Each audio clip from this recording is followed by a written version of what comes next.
नमस्कार। आत्मिक प्रगति के दो चरण हैं, चिंतन और मनन। आज हम मनन पर विचारणा करेंगे। मन के साथ बगावत क्यों करनी है, उस खाई को हमने कैसे पाटना है, यह तभी तो करेंगे जब हमें पिछली बातें याद आए। पिछली बातें याद करने का नाम है चिंतन, जिसमें हमने चिंतन और सुधार की बात की। चिंतन के साथ साथ मनन उतना ही अनिवार्य है, क्योंकि आत्मिक प्रगति का भवन इन चार दीवारों से विनिर्मित होता है। आत्म प्रगति का भवन चार स्तंभों पर खड़ा होता है। आत्मिक प्रगति के चार पाए माने जाते हैं, जिसमें आत्मचिंतन, आत्म सुधार, आत्म निर्माण और आत्म विकास। तो आज हम आत्म निर्माण और आत्म विकास की चर्चा करेंगे। आत्मिक प्रगति क्या है? एक मार्ग पर हमारे जो संस्कार पिछड़े रह जाते हैं, उनका जड़ों सहित उन्मूलन करना, जिस प्रकार से किसान करता है।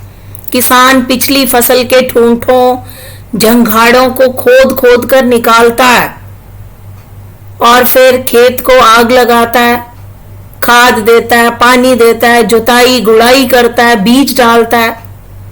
लेकिन अगर वो बिना जुताई गुड़ाई किए बीज को बिखेरने की मूर्खता कर दे और उस स्थिति में अगर वो प्रतिफल की आशा करना चाहे, तो उसे हम ऐसे मानेंगे जैसे सूखे आकाश से जल वृष्टि की कल्पना करना व्यर्थ होता है। वैसे ही किसान की स्थिति होती है। तो आज हम आत्म निर्माण और आत्म विकास पर विस्तार से चर्चा कर रहे हैं। आत्म उत्थान का तीसरा चरण है आत्म निर्माण। श्रेष्ठ सज्जनों के गुण, कार्य और स्वभाव की जो विशेषताएं होनी चाहिए, उनकी पूर्ति करने के लिए योजनाबद्ध तरीके से प्रयास किया जाए। कंटीली झाड़ियों को हटाया जाए, उनकी जड़ें खोदकर उनके स्थान पर फूलों के पौधे न लगाए जाएं, तो एक और झाड़ियों के फिर से जड़ पकड़ लेने की आशंका बनी रहेगी। अगर हम नए पौधे नहीं लगाएंगे तो वो झाड़ियां फिर से हमें आशंकित कर देंगी। अगर दूसरी ओर अगर हमारे द्वारा फूल लगाए जाएंगे तो फूलों के खिलने से सुवास पैदा होगा, जो सौंदर्य हमें उपलब्ध होगा वो हाथ आने वाला नहीं है। जैसे बीमारी तो दूर हो गई, ये हमारा आधा काम हुआ, लेकिन स्वास्थ्य संवर्धन की व्यवस्था कैसे की जाए? व्यायाम भी करना है, टहलना भी है, पुष्टिदायी आहार भी लेना है, क्योंकि आत्मिक प्रगति के क्षेत्र में सद्गुणों के, परमार्थ के गुणों की को धारण करने की प्रतिष्ठापना की जाती है, व्रत धारण किए जाते हैं, श्रेष्ठता संवर्धन के संकल्प उभारे जाते हैं, उन पर चलने का अभ्यास किया जाता है। तभी इसी तृतीय चरण की पूर्ति होती है। वास्तव में दोस्तों, आत्मनिर्माण क्या है? आत्मनिर्माण उसे कहते हैं जो चीज आपके पास नहीं है और जो उच्च स्तरीय गुण, कर्म, स्वभाव आपके व्यक्तित्व में शामिल नहीं है, वह शामिल कर लीजिए। मसलन आप पढ़े लिखे नहीं हैं, आपके पास विद्या नहीं है, तो आपको विद्या प्राप्त करने की कोशिश कीजिए कि आपको विद्या प्राप्त करनी है। हम ईमानदारी से रहते हैं, लेकिन बीड़ी सिगरेट नहीं पीते। आपकी बात भी सही है, लेकिन मैं आपसे ये पूछना चाहती हूं कि विद्या की जो कमी है उसे आप पूरा क्यों नहीं करते? विद्या की कमी को आप पूरा नहीं करेंगे तो उन्नति कैसे होगी? आपके ज्ञान का दायरा कैसे बढ़ेगा, आपकी बुद्धि का विकास कैसे होगा। तो इसलिए आत्मनिर्माण के लिए हमें ढेरों काम करने पड़ेंगे। आपका स्वास्थ्य कमजोर है तो इसी से काम नहीं चल पाएगा कि आप पहले बीड़ी पीते थे और अब बीड़ी पीना बंद कर दिया। बीड़ी पीना तो बंद करना ही पड़ेगा, पर साथ में एक और काम भी करना पड़ेगा। स्वास्थ्य संवर्धन के लिए आपको अपने आहार में क्रांतिकारी परिवर्तन करना पड़ेगा। ब्रह्मचर्य का पालन करना होगा। व्यायाम का कोई नया तरीका आपको अख्तियार करना पड़ेगा।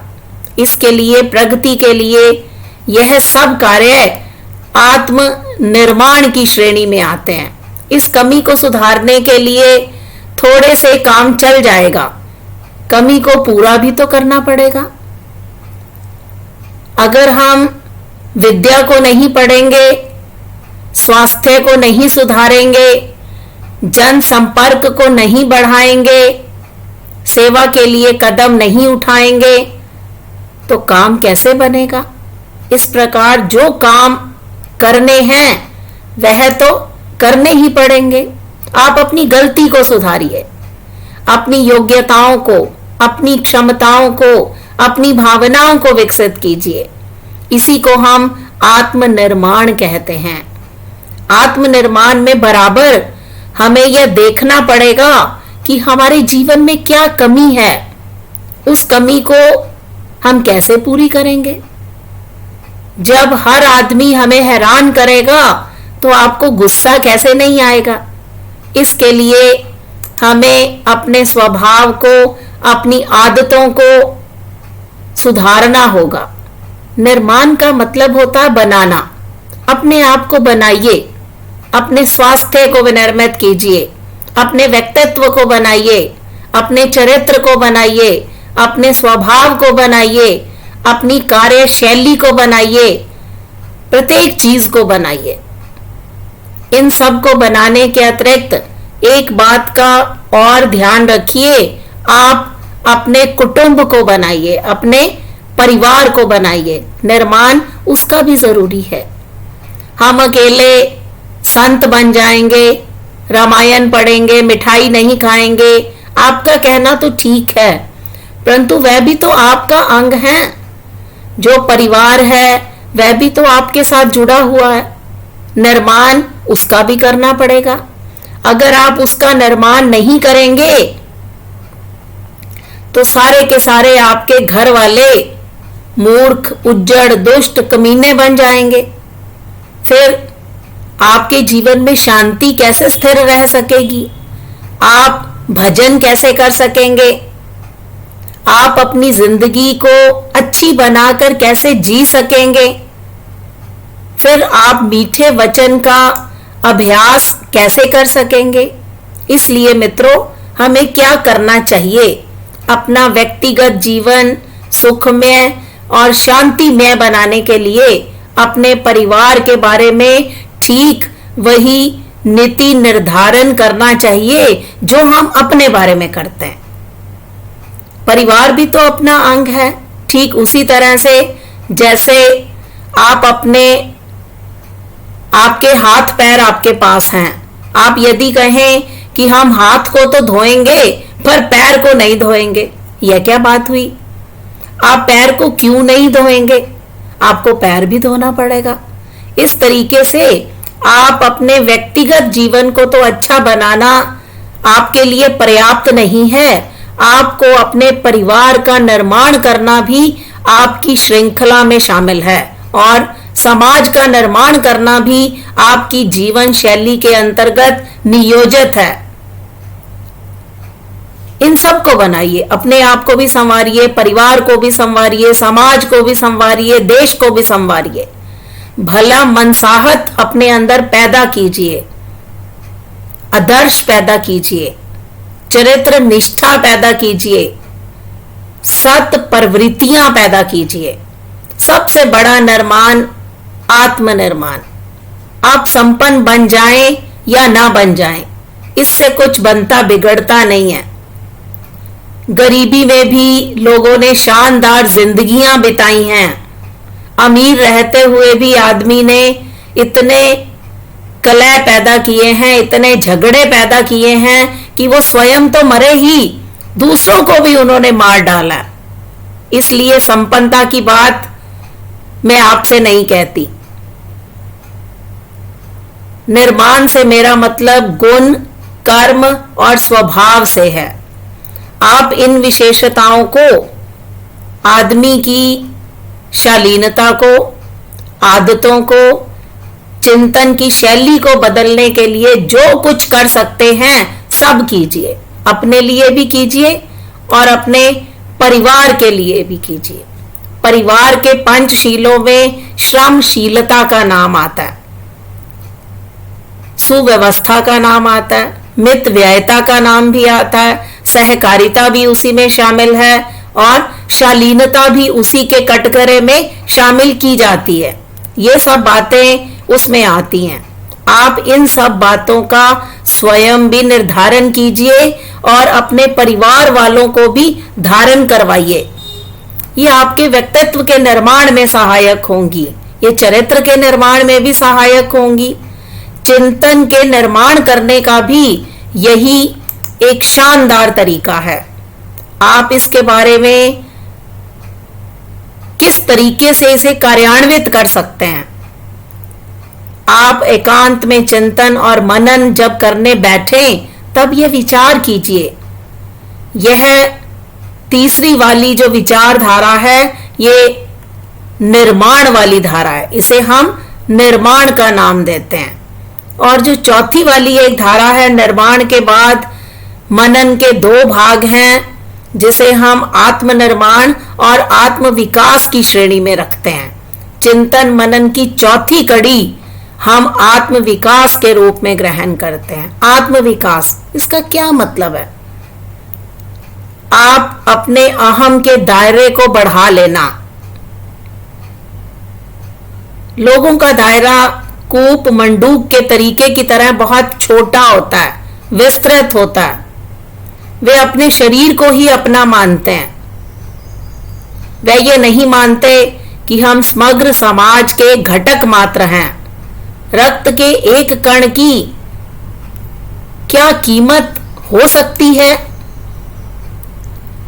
रक्त के सारे कणों का समूह जब मिल जाता है तभी तो खून का संचार होता है। इसलिए आप अपने दायरे को सीमित मत कीजिए। आप संकीर्ण स्वार्थपरता से ऊंचा उठने की कोशिश कीजिए। मैं के स्थान पर हम को रख के देखिए। लोगों को अपने बारे में अपनी प्रशंसा करना बहुत अच्छा लगता है। मैं ऐसे करता हूं, मुझे ये अच्छा लगता है, मुझे ये पसंद नहीं है, मेरा ये स्वभाव है, मेरी ये आदतें हैं। ये बातें हम बार बार लोगों के सामने प्रकट करके देखते हैं। लेकिन आप मैं की जगह पर हम को रख के देखिए, आपका जीवन ही बदल जाएगा। आपके व्यक्तित्व का विकास होगा, आपके चरित्र का विकास होगा, आपका दायरा और अधिक विकसित हो जाएगा। आप मैं करते रहेंगे तो आप बकरे की तरह सीमित रह जाएंगे। कूप मंडूक के तरीके की तरह आप छोटे दायरे में घिरे रहेंगे जिसमें आपका और आपका परिवार, बस इतने ही आदमी उसमें शामिल हो पाएंगे। आपका समाज से कोई नाता नहीं रहेगा, आपका भगवान से कोई संबंध नहीं रह जाएगा। इसलिए आप अपना दायरा विकसित कीजिए। हम सबके हैं और सब हमारे हैं, इस तरीके से विचार करना शुरू कर दीजिए। आत्मवत सर्वभूतेषु, इस तरीके से मनन कीजिए। यह सारा संसार हमारे ही समान है, अतः हमारा सहयोग भी सबको मिलना चाहिए। अगर आप इस तरह से विचार करेंगे तो आप विचार निष्ठ बनते चले जाएंगे, चरित्रवान नागरिक बनते चले जाएंगे। देश, धर्म, समाज और संस्कृति के प्रति आप अपना लगाव व्यक्त करना प्रारंभ कर दोगे। लोगों की समस्याओं को, जीवन में गतिविधियों में कैसा हेर फेर होता है, आपकी प्रसन्नता किस तरीके से जमीन से आसमान को छूने लगती है, इस तरह अपने अंदर स्थिति पैदा कीजिए।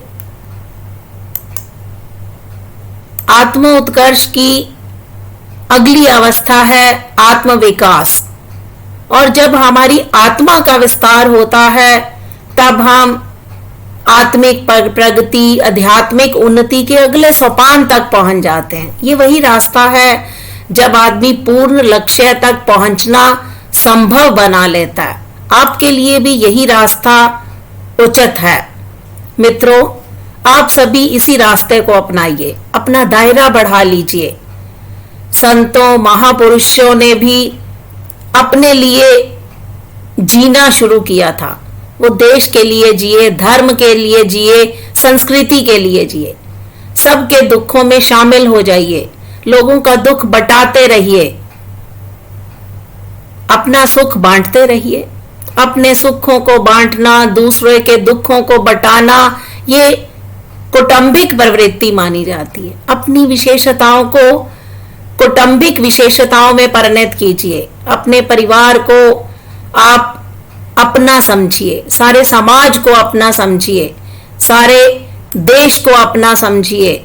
मित्रों, जिस दिन आप में ये आदत विकसित हो जाएगी, ये स्वभाव विकसित हो जाएगा, आपको मालूम नहीं आपको कितनी प्रसन्नता मिलेगी।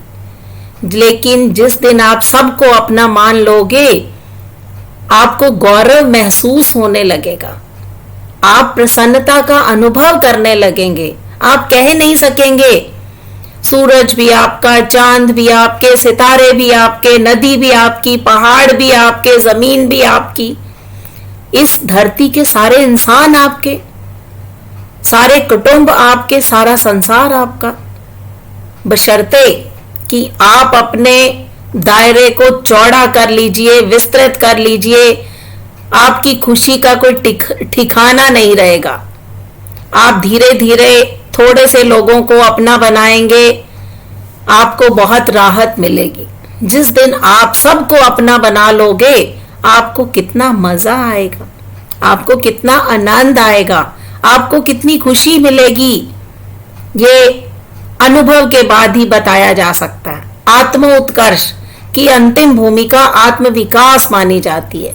संत, शहीद, सुधारक, ये इसी चौथी भूमिका के उपादान माने गए हैं। हमारे जो 4 आश्रम माने जाते हैं, उन 4 आश्रमों में से चौथा आश्रम संन्यास आश्रम का विधान भी शास्त्रों में निहित है। वहां तक पहुंचते पहुंचते ज्ञान, कर्म और भक्ति में समन्वय स्थापित हो जाता है। जीवन की नश्वरता के बारे में हमें आत्मज्ञान मिलने लगता है। आत्मा का अविनाशी भाव स्पष्ट होने लगता है। सारा समाज एक कुटुंब की भांति, सारी सृष्टि एक घर की तरह हमें प्रतीत होने लगती है। हम में विश्व बंधुत्व की भावना विकसित हो जाती है। हम अपनी भावनाओं को एक सन्यासी के जीवन की तरह, समाज की तरह समर्पित करना शुरू कर देते हैं। तब हम इसी चतुर्थ भूमिका में पहुंचते हैं। अपनी महत्वाकांक्षाएं, अपना नाम, यश, प्रतिष्ठा को हेय मानकर हम अपनी क्षमताओं से, सच्चे हृदय से लोक कल्याण करने लगते हैं और लोक कल्याण में उपयोग की रूपरेखा तैयार करनी शुरू कर देते हैं। धर्म, समाज, संस्कृति के लिए काम करने में हमें रस मिलने लगता है। आत्मविकास की ये चौथी भूमिका जितनी परिपक्व होती है, हमारी उतने ही अंशों में हमारी जीवात्मा, महात्मा, देवात्मा और परमात्मा के रूप में विकसित होती चली जाती है। आत्मविकास के 12 सिद्धांत बताए गए हैं, जिनमें सीखना ये विकास का महत्वपूर्ण गुण माना जाता है। आप अपने जीवन में जो भी उद्देश्य निर्धारित कीजिए, वो यथार्थवादी होना चाहिए। समस्याओं और असफलताओं के कारण स्वयं लोगों में होते हैं। हमारे जीवन में अगर कोई समस्या आती है, वो क्यों आई है, उसका कारण हम स्वयं ही बनते हैं। हम अपने अंदर के व्यक्ति को बदल सकते हैं। अगर हम चाहते हैं कि हमारे अंदर का व्यक्ति बदले तो हम उसको बदल सकते हैं। भावनाएं हमारे नियंत्रण के अधीन हैं, उन्हें नियंत्रित किया जा सकता है। आत्मविकास एक आसान रास्ता नहीं है, लेकिन एकमात्र सही रास्ता है। दूसरों से बेहतर बनने की कोशिश करने की जरूरत नहीं है। भविष्य में आपको खुद से बेहतर बनने की जरूरत है। आप स्वयं पर कार्य करने का मुख्य लक्ष्य सामंजस्य है, समन्वय है। व्यक्ति में स्वयं सुख की अनुभूति होती है, ना कि उसकी प्रसिद्धि और धन की प्रचुरता से। हमें अपनी सकारात्मक सोच को विकसित करना चाहिए। हम अपने जीवन के प्रति स्वयं जिम्मेदार हैं। आत्मविकास में स्वयं पर काम करना शामिल है। सीखना ये विकास का महत्वपूर्ण गुण माना जाता है। ये आत्मविकास के 12 सिद्धांत बताए गए हैं कि हम एकांत सेवन में अंतर्मुखी जीवनचर्या का अभिनव अभ्यास करने की दृष्टि से आवश्यक माना गया है। इसे हम गुफा प्रवेश की उपमा भी देते हैं। तपश्चर्याओं में गुफा प्रवेश भी है। सब ओर से अपने को आत्म केंद्रित होने, अंतर जगत में शामिल करने, आंतरिक पर्यवेक्षण और परिवर्तन की पृष्ठभूमि बनाने के लिए हमें वातावरण बनाना पड़ता है, और वो वातावरण बनाना बहुत आवश्यक है। आमतौर पर हमारा मन बहिर्मुखी रहता है। बाहर के जाल जंजाल हम बुनते रहते हैं और धीरे धीरे आत्म विकृति हम में बढ़ती चली जाती है। शरीर और शरीर से संबंध हेरा फेरी हमारे लिए सब कुछ बन जाती है। हम अपना होशो हवास खो बैठते हैं। एक शराबी की भांति हम बेतुका आचरण करना प्रारंभ कर देते हैं। प्राय हमारी यही स्थिति माया कहलाती है, और माया के बंधन में हम अति निविड़ माने जाते हैं। हमारे अंदर जितने भी मोह माया के बंधन हैं, जिन्हें हम व्यामोह कहते हैं, तो उस भव बंधन से पार उतरने के लिए 4 उपाय माने जाते हैं। 2 बाहरी हैं और 2 आंतरिक माने जाते हैं। बाहर निर्भरता, स्वाध्याय और सत्संग है, और आंतरिक जो है वो चिंतन और मनन है। इन चारों को हम 4 पाए कहते हैं, 4 स्तंभ कहते हैं। हाथ, पैर, धड़, शरीर, इन 4 भागों में हमारा शरीर विभक्त माना जाता है। उसी प्रकार आत्मिक प्रगति के लिए हमें इन चारों का मनोयोग से पालन करना चाहिए। हम अपने जीवन की गतिविधियों में किस प्रकार से अनुभव करते हैं, कैसे हम विचार करते हैं, अगर मैं संक्षेप में कहना चाहूं तो चिंतन परक 2 विचारधाराएं हैं, जिसे हम आत्म चिंतन और आत्म सुधार का नाम देते हैं। अगर मनन की शैली की बात करूं तो आत्मनिर्माण और आत्म विकास 2 चिंतन की धाराएं हैं और 2 मनन की धाराएं हैं। इन चारों को मिला दीजिए, ये चारों वेदों का सार हैं। ये चारों दिशाओं से परमात्मा के बरसने वाले अनुदानों को प्राप्त करने का एक तरीका है। आपकी उपासना में चिंतन और मनन दोनों का स्थान रहना चाहिए। न केवल स्थान रहना चाहिए, अपितु मजबूती से हमें उसे पकड़े रहना चाहिए, छोड़ना किसी भी कीमत पर नहीं। अगर आप में संकल्प है तो आप अध्यात्म जीवन में तेजी से आगे बढ़ते चले जाएंगे, और आपको आध्यात्मिक जीवन में आत्मिक प्रगति में लाभ प्राप्त होंगे, और धीरे धीरे अध्यात्मवाद के अंतर्गत आप शामिल होते जाएंगे। यही आत्मिक प्रगति है, और इन्हीं चारों चरणों को अपने जीवन में धारण करके हम अध्यात्मवाद की शरण में जा सकते हैं। आइए अपने आप से प्रश्न पूछिए कि हम आत्मिक प्रगति क्यों करें। आत्मिक प्रगति करने का क्या मतलब है। यदि हम अपने से सवाल पूछते हैं तो अपने विकास के स्तर पर जीवन में प्राप्त होने वाले परिणामों की परवाह किए बिना हम अपने एक ही अंत में आते हैं और ये सवाल अपने आप से पूछते हैं कि बहुत से लोग अपने जीवन के बारे में बात करते हुए पूछते हैं, वैसा ही हम करते हैं। लेकिन मेरा मानना यह है कि आत्म विकास अपने आप में आपके लिए इसी जीवन में आपके जीवन का अर्थ बन सकता है, आपके जीवन को दिशा दे सकता है। आत्मचिंतन और मनन, इन चारों स्तंभों के माध्यम से हमारी आत्मिक प्रगति सुनिश्चित हो सकती है, संभव हो सकती है। हम इसी जीवन को अर्थपूर्ण बना सकते हैं। धन्यवाद।